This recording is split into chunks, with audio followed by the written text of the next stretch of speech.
Hey everyone, thank you for joining us for the second summit recap, I guess we're calling this. And we just wanted to be sure that we were super intentional about bringing you back some of the love from Summit. This is too good of stuff to hold on and keep to ourselves. And so each of us have our own experience and our own major takeaways that we really feel compelled to share with you. If you're considering going to Summit next year, you should do it. Buy your ticket today, commit now to be here a year from now, and you will not be disappointed. I think all of us can agree on that without a doubt. We're going to get started. Our format's going to be each of us are going to give you our top 5 takeaways from Summit, and we will go ahead and get started. So who wants to go first?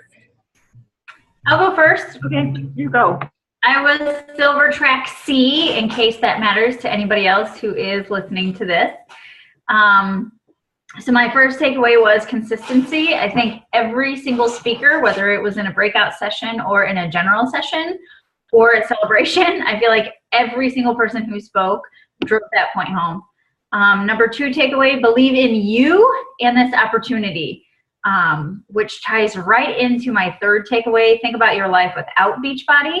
This summit was not the first time that I heard this, but it is the thing that made me cry like a freaking baby during Allie and Chelsea's amazing breakout session. We actually had to take a few minutes during their 50-minute presentation and think about our life without Beachbody, spiritually, emotionally, friendship-wise, physically, of course. Who would your friends be?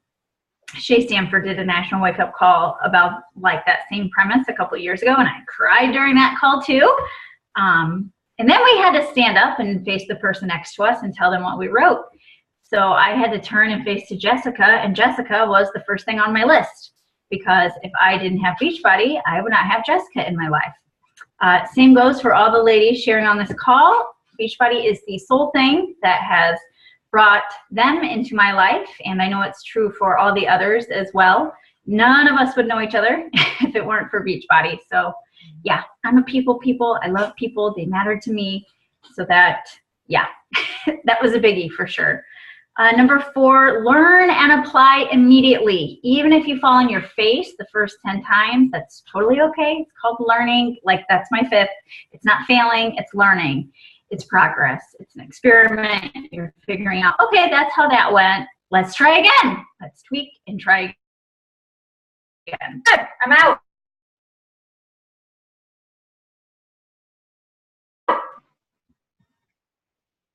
Teacher Carrie, who would you? Oh, do I need to ask for a volunteer? No, you're fine. It went a little unstable for a second. The internet did. Oh, gotcha. I think we're good. Awesome. I love all of those. Is there anything anyone wants to add to that? Any dittos in there? I totally have a ditto with what you don't. Where would your life be without Beachbody? And I could totally cry about it right now. But seriously, the thing that has become the major thing, other than the life changes with Beachbody for me, is the ability to dream, because I didn't realize that I wasn't doing it until I started doing this. And if Beachbody went away, I wouldn't have a dream anymore, because I wouldn't have the means or the ability or the opportunity to make a dream come true. The support. Yeah. Us like-minded weirdos who dream right along with you. We're weird. Freaky freakies. Hashtag be weird. Yes, I like it. Audra, do you want to, since you just went, do you want to go ahead and go? Sure. Okay. Do I have to introduce myself? My name is Audra. I've been a coach almost a year, coming up on my 1-year anniversary. So Yay! this is my first summit. So totally blown away by the amount of people and the amount of energy, and how everybody was so nice and helping and just amazing. It was just super overstimulating for one thing. I was just like, yeah, I need to be by myself for a minute. I felt like how Fisher felt. Too much stuff coming at me. All right, my 5 takeaways. The first one, I had to go back to my notes because I completely forgot everything that I heard over the weekend. I know I was there. I took pictures of the slides. I don't remember any of it. Meg and Aaron, I saw them. I had Silver Track Grand Ballroom. So I had Meg and Aaron were one of the presenters, and they were talking about challenge groups and how to rock your challenge groups. And that's where I think that I have a hard time, is because I kind of post and run. I use the cut and paste from other people or whatever, because when I did my own challenge groups or things that I had written, I didn't feel like I got as much engagement or anything in it. So I have hit or miss challenge groups. So one of the things that what Meg said was to be an active participant, and I totally need to do that because, like I said, I post and run. So I'm an awful challenger when it comes to actually being accountable in a group, obviously, because I see everything, but I don't post. So I'm going to do that. I'm going to be a challenger myself and post for my own accountability in my groups, and hopefully that will bring up engagement. I don't remember who this was from, if it was from that one or if it was for Summer Tucker, because I absolutely love Summer Tucker. She's just like, wow. Every time she starts talking, my heart just starts racing because she's like, what you're fighting for, or why are you fighting? When you get your why gets you through the hard times. When it's not, it's great to ride the high when everything is easy and going great, but then when you hit the lows, which everyone will hit the lows, you have to remember why you're doing it to begin with. And that was a big one for me. Trina Gray and Vito Lafata, I think, becoming from fitness coach to CEO or whatever. Trina was amazing in how she speaks. I realized that I am totally a chronic coach and not a CEO. So I have a really hard time shutting down from everything. I think I'm being productive and doing little things here all the time, but what I'm doing is just making myself crazy. So when I need to just make it a priority to sit down and do things with focused intention, get it all done. So then I can honestly say through this year, I think I've only done that 3 or 4 times when I've had an actual gotten it done, felt comfortable with it, and I could go on about my day without feeling guilty of not doing anything with this. And that's pretty bad when you think of 365 days and there's only like 3 that I actually felt comfortable with doing fun things. I should be doing this. I should be doing that, which it isn't. I look forward to doing this. So it's not a bad thing, but I always feel like I need to be doing more. I need to be doing more. So I need to learn how to shut down and learn how to be more creative in my delivery. I always try to pay attention and look at things around me, or listen to other people and get nuggets here and there and try to present it in a way that would pique somebody's interest, rather than, I always think my posts are not as great as they could be. I see other people's and it's like, wow, that was awesome. Why didn't mine look like that? Or, of course, comparison game. Not supposed to get in the comparison game. But I want to try to be more creative in my delivery to kind of stop people or grab their attention and make them read and focus or see. And usually my way of doing that is being funny or weird. So, so maybe I'll try to do more of that. Let's see. Live out loud and on purpose. And I don't remember who said that. I think it was in a general session.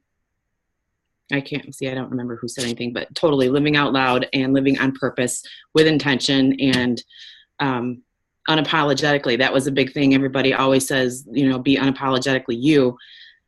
But if being unapologetically a jerk, you need to do something about that. Don't be unapologetic about being a jerk, but be awesome and be unapologetic about it. And I don't think that was 5, but all I had for Summer Tucker was love, love, love, love. Everything she said, I loved it. So sorry for rambling, but I think that's about 5, 4.5, something like that. Well, those are really good. I was in the same one as you, and I wasn't super focused when like Meg and Aaron were talking about challenge groups, because ironically, I'm opposite of you, that I feel that's very much my strength. I have a lot of other weaknesses, but that one is my strength. Do you have someone that you run challenge groups with? No, I just do them by myself. I would recommend you find somebody to run one with. I run them a lot of times with my downline, like a couple of my coaches or my success partner, so that I can't slack. Like I know sometimes if I'm accountable to somebody else, then I'm apt to not let them down. Sometimes I'll let myself down, but not them. So just felt like that was important to share. Yeah. Audra, I hope you guys don't mind me interrupting. I am taking notes because smart people take notes, as Shalene says. What was your second takeaway? I was getting my materials when you said your second one. Why are you fighting? Did you- Thank you. You're welcome. That's awesome. Okay, cool. Anything else anybody wants to add? Anything Audra shared? Good. I'll just piggyback off of what Audra shared, because something that she said is definitely one of my top fives. The totally being uniquely and unapologetically you is, I think, one of the big themes that you heard over and over again. And I think there's two hashtags that I'm going to start using from now on, and every single post I do is, number one, be weird, and number two, can you guess it, Michelle and Carrie? Be the banana. You got it. Do I get a prize? Totally. So my name is Jen, and if you don't know me, I am kind of the dork wad of the team, and I like to I just like to put myself out there and do crazy stuff. I wear a banana suit everywhere we go. I don't know why. I don't know where it came from. It's because, well, I guess it all started back when, years ago, when I was drinking my Shakeology, and I was doing a post for my Shakeology kicks butt in the morning. How about yours? And I had my banana suit on with my Shakeology bag and a bunch of bananas, because I put banana in my shake. You just happened to have your banana suit on. I just, my kids wore it for Halloween, and I'm like, how can I use that? What? So I've been a coach for a long time. And I just kind of really found my voice, and am totally comfortable with putting my dorky, nerdy personality out there. And that's what you really need to do, is you need to be able to let people connect with your real self. You can't be a copy and paste version of another coach that posts something great. Yeah, it's great, but it's their content, it's their voice. So if you want to use that, that's fine, but you have to take those words and put them in your own voice, and give people the best quality of service that they need through your eyes. So that's something that I love, and I just keep hearing over and over and over again. So it just kind of reaffirms for me that, I can be weird, and I can be the banana, and just, and people are attracted to me. And if they're not, that's okay.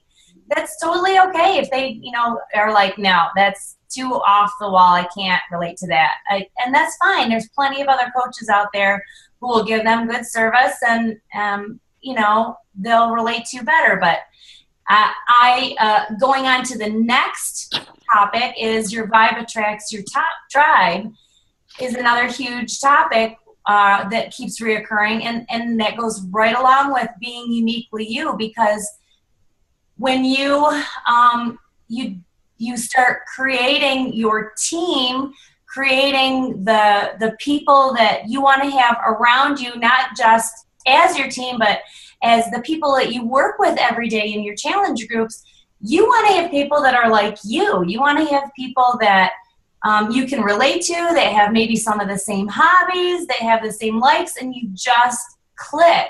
You want to be able to talk to those people in your voice, and they hear it, So that was something that was very important to me. And then one thing that Audra said, that I've got a quote, and I don't remember who said it, but it was, if you don't commit to showing up every day, how can you expect your people to connect with you? So I thought that was very important too. And sometimes I'm working here in my office, and I'm doing paperwork, and I realize, oh my God, it's like 12 and I haven't posted yet. What is something of value that I have to post? I'm just sitting here doing paperwork. And then you got to think about it. You know what? I'm sitting here at home, working from home. How cool is that to be able to be here and doing what I want to do? That's a post. That's a post right there. And you just have to think about that kind of stuff. But you have to put yourself out there. You have to be able to put it out there in your voice so that people can see you. Because if you don't post, nobody's going to see you. So get yourself out there. The other thing, this is my Shalene takeaway that's kind of contrived a little bit into another hashtag. So Shalene said, find solutions and share them. Okay, so what I'm learning from Shalene Johnson, creator of Turbo Fire PIO, and like mega business training superstar that I love learning from, finding solutions and sharing them. So you got to find the solution. You got to find it what works for you. You have to master it, or at least master each step, and then share one step at a time with your team or with your people, with your challengers, so that they don't get overwhelmed. And my hashtag is kind of going back to the banana and the monkeys and all of that, is don't be a poo-flinger. You don't want to, right? You don't want to just take all this information and throw it and throw it and throw it and throw it at them, because it's too much. It's not, people don't want to be thrown poo at, you know? You've got to give them one step, right? I'm sorry, I know it's gross, but it's a good visual. So you have to, okay, let's concentrate on this topic this week, and let's all try to work on it. And you might not master it, but you're going to start creating a better habit with it. So then you share something different, but don't just keep throwing information at your challengers or your teammates. You've got to be able to work with them a little bit on each topic so that they understand that and can put that into play. So that was my takeaway from Shalene. And then my last thing is, I've been a coach for over 6 years. I have been on a few different Success Club trips and things like that, but this was my very first summit. Things have come in throughout the years, and I have not been able to go. I've had family commitments, important family commitments that I could not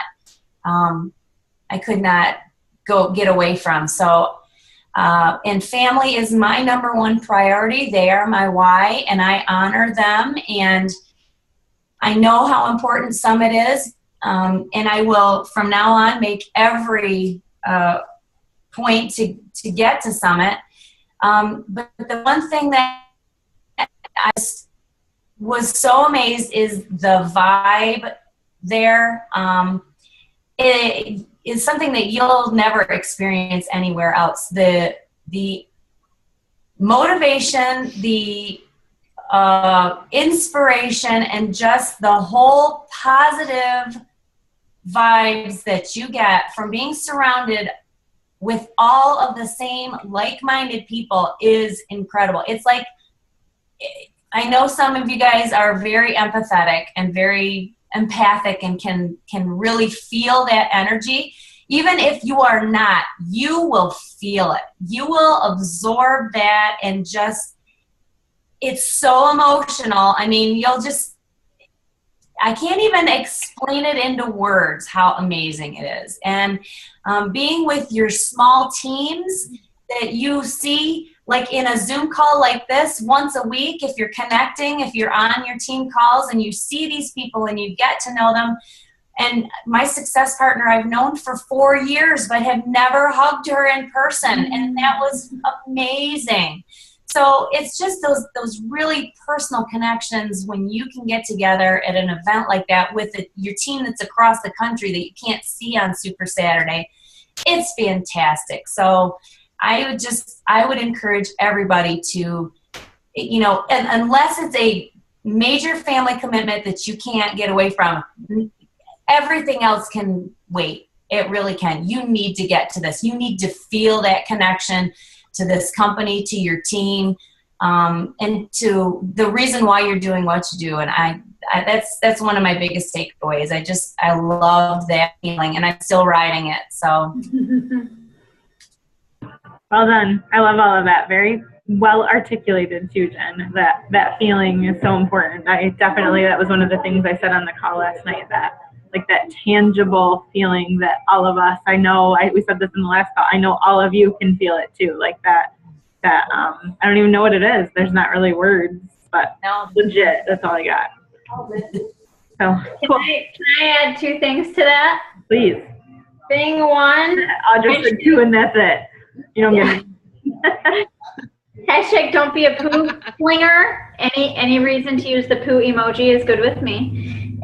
And yeah, get to live events. Like I've said for my 4.5 years of coaching, there is no substitute for being in the same space with these people. You know, there's no substitute for it. Like you said, like we all know and love each other so much because we're connected online. Beginning to hug you, you know? Yeah. We can't do that through the interwebs. Mm-hmm. So yeah, no substitute for going to events. One of the things that I said leaving, and I'm sure I said this to Jen in the car on our way back, was so much love in one place. If you think you're going for training, you think you're going for development, you think you're going for like game, like business stuff, and it's so much more. It's that love that probably each of us take with us and hopefully use forward. So anyway, okay, so I apologize if there's like so much background noise. There's like this guy that has an annoying laugh over there, so I apologize. I'll do my best. So, okay, so I'm going to try to say different things than I said last night, just that haven't been said. So Gary Vee, one of the things that I feel is important is always for people to deploy patience in this business. Like I feel personally convicted with that all the time. Like I want people to see like what we know about this so bad, and I have to be patient and trust the process that's going to come through. And then he also mentioned about the currency of time is expensive. So if you don't put into people, someone else will. If you don't pour that into people, if you don't pour what your passions are and you don't help them and move them through where they want to be and make that connection, like that, someone else is going to. So I'm going to use that as kind of fuel every day to keep me inviting that if you don't pour into people, someone else will. So, and then also with that said, like you can't put into someone else with an empty cup. If your cup isn't full, like you don't have much to give. You can't give what you don't have. And so he said, something he said was, if you don't do you don't get done. So what do your daily choices look like? What are your priorities? What are your relationships? What are your behaviors? What are your attitudes? Those like 4 things. And the Vito Lafata and Trina Gray that Audra, you mentioned a bit ago too, one of the questions, and I did say this on the other call, but one of the 4 things that I'm like going to be asking myself every day is, I got to go to it just because I haven't quite memorized it yet. It's here on my phone. Give me 1 second. Right here we go. Am I leading? Am I getting stuff done? Am I serving? And am I evolving? Those are like my 4 questions, like going forward for the rest of the year that he mentioned.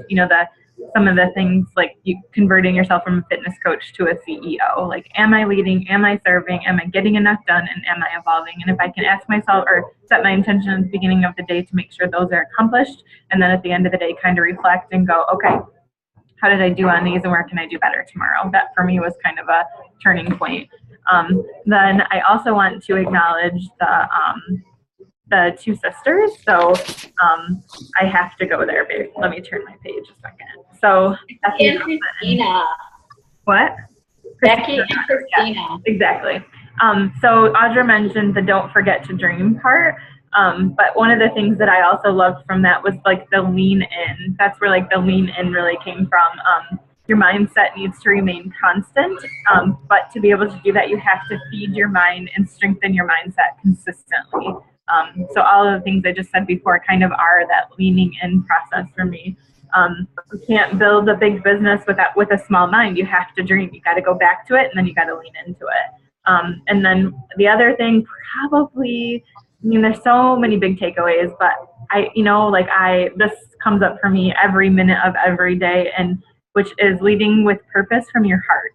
Like, work from your heart, be clear in your purpose, and have a clear vision. The vision, like my vision board that I keep on the back screen of my computer right here that I have printed in my house, that vision is so important to me, but none of it means anything if I don't put my heart into it and into the people that are following me or looking for me to lead. If my heart's not in it, I have no business trying to serve them. So as I lean in, like if my heart's not in it, like they shouldn't follow me. So if I'm not leading with my heart, I lose.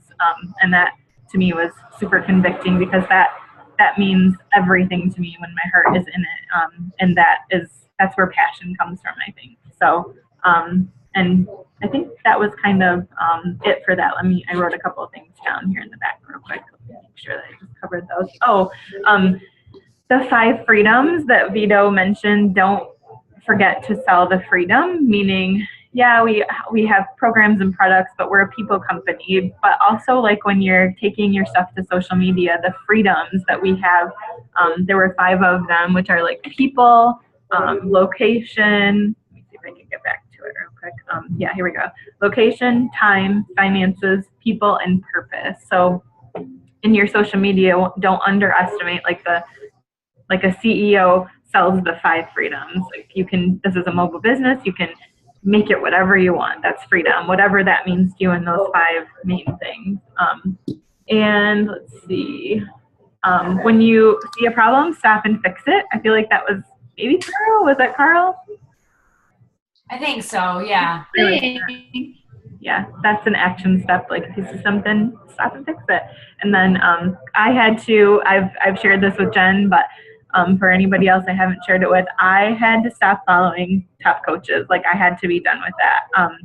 A couple, like I was looking at it as like, oh, this is good because I'm learning from the people who have it figured out. But if I am not implementing any of that, if I know too much about them, I'm spending too much time there. So that's kind of my last one. Like I had to quit. Like I need to do me, and I need to focus on doing what I'm intended to do and spend my energies there versus that social media stuff sucking the life out of me where it shouldn't energy. So that's it. All I got. Anything else?